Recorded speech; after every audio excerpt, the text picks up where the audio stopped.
it's not tofu, it's not lentils. Stick around and I'll tell you what I think.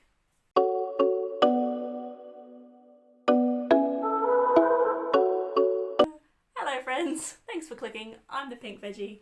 If you're into health, fitness and looking your best, please subscribe. I'll be releasing videos every week. So before I get started today, I'm not a dietitian or a nutritionist or a personal trainer or a doctor or anybody. I'm just a person who's been a vegetarian for a long time. So it's not medical advice, it's just stuff that I have found in my 26 years of being vegetarian. So probably about 3 years ago, I started counting macros. If you're not familiar with that, it's basically calorie counting and also keeping track of how many carbs, fats and proteins are within those calories. And when I started doing that, I realized how very little protein I was eating, and it's such an important macronutrient, protein. It's so important. So since then I've been on the hunt for better protein sources. And I'll just let you know, if you are celiac or if you just like to avoid gluten and wheat, you can just leave this video because the end product that I mentioned, it will not be suitable for you. So I'll save you that problem now. The other thing to think of with plant-based proteins is you may have heard that some people say that plant-based proteins are inferior to animal-based proteins. What they're talking there is amino acids. There's only, that I know of, 2 plant-based protein sources that have a complete amino acid profile. That's soy products and quinoa. So all the others, they will not have all the amino proteins, but you can combine them in ways where you do make a complete protein, but it is a little bit harder. So there's the other thing to keep in mind when you're talking about vegan protein. What are the ones that you're probably familiar with and why I don't like them? So the first one to mention would be lentils. Lentils are a very popular source of protein for vegetarians and vegans. But as you can see, they do only have 9 grams of protein and 20 grams of carbs per 100. So that's double the carbs per protein. So for me, that's not a very good source of protein. There's quinoa. Quinoa is a complete protein, but again, it does have 32 grams of carbs for 7 grams of protein. So for me, that's a tiny, not very good for me. I don't think that's a very good protein source. It is a protein source, but not a very good one for me. Chickpeas, you can see they do have a lot more carbs and a lot more protein. So it is 20 grams of protein per 100, but it is 60. So it's 3 times as many carbs as protein. So it makes it really hard to get enough protein without, like I said, overshooting your carbs and your calories. Sources without crazy high carbs. So of course you've heard of tofu. So tofu is very good. It's a soy product. It's a complete protein. It's relatively low in calories. So it has 8 grams of protein per 100 and only 1.9 fat. So the thing with tofu I found is you can see for 100 grams there's 2 carbs, nearly 5 fat, 8 protein. So that's a lot of weight left over. That's water weight. I found it really hard. It's very filling. I found it very hard to get enough protein just from tofu because it is very filling, and you're usually putting it in stuff like curries and stir fries. So TVP, texturized vegetable protein, it's an very old school product. So you might be familiar with it from these. My partner says you can't be vegetarian because you eat meat noodles, but you can see those little bits. That's not meat. You can even read on the ingredients. They call it hydrolyzed vegetable protein, and it's a soy based. That's basically the same thing as TVP. You can get it from your local food shop. Usually I just get it at Woolies or Coles. It's unflavoured.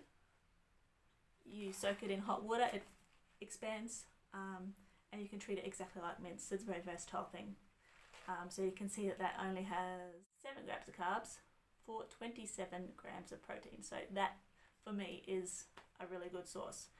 And it's soy based too, so it's complete protein, like I said. I don't use this more, probably because it's just more fiddly. It's not really fiddly, you just need to soak in hot water. But I'm busy, so that's probably the only reason I don't use this more. And there's also nut meat. Nut meat has been around for years. You buy it in a can. In Australia, in Woolies and Coles, it's pretty readily available. My daughter says it looks like dog food. She's not wrong. It kind of does look like dog food. I don't mind the taste. You can treat it like meatloaf. I take one end off the can, the other end off the can. I get a fillet knife, run it around the can, and then use a smaller cup to get it out, and you're left with a whole log of meatloaf, and I just slice it up. So that is pretty good. That's 36 grams of protein per 100 and 15 grams of fat. That's probably the only reason I don't use it more, is it's fairly high fat because it is made from peanuts. So it's made from peanuts and wheat protein. There is tempeh. I'm not sure how do you pronounce it really. I'm not sure if it's more popular overseas. In Australia, I've only ever found it in the stores, ready to buy once, in Woolies or Coles. I've tried it a couple of times over the years, and I'm just not a fan of the texture and the taste. It is made from soy, so it's a complete protein, and it's a fermented product, so it's really good for gut health. But I just couldn't get over the texture. But a lot of people love it, so, you know, and that does have 19 grams of protein for only 9 grams of carb. A little bit high in fat, but that's okay. My favourite protein is seitan. Seitan's very, very old school. It's been used in Japanese and Asian cooking a lot. It's a wheat or gluten based product, so it's basically pure gluten with spices added. There's 2 ways to make it. You can get normal flour and wash it. It washes away the starch, and you're left with the gluten, and you can flavour it and cook it. I don't really have time to have my hands in a bowl of water washing starch. So you can buy vitalwheatgluten. I get mine on eBay. I'll put a link down below. It just looks like flour. You mix it up, dry ingredients, wet ingredients. I make it into a roll, bake it, and that's it. It's such a fast process, and then I can just eat the one thing that I make on Sunday all week long. So like I said, tofu, you have to eat a lot to get enough protein. So for example, this is 25 grams worth of protein in tofu, and this is some seitan, and there's 25 grams of protein in that. And also I don't have to put it in stir fries or flavour it or anything, because there's already seasoning in there.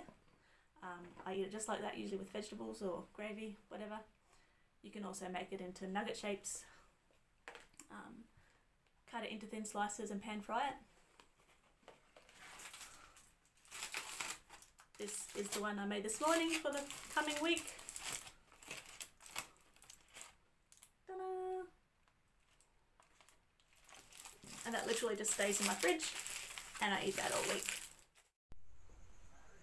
If you are interested in a recipe for the seitan, I'm going to put it down below. I hope you enjoyed today's video. If you found value in it, please give it a like, subscribe, leave a comment, anything, I don't care. It's all good. Thank you, and I'll see you next week.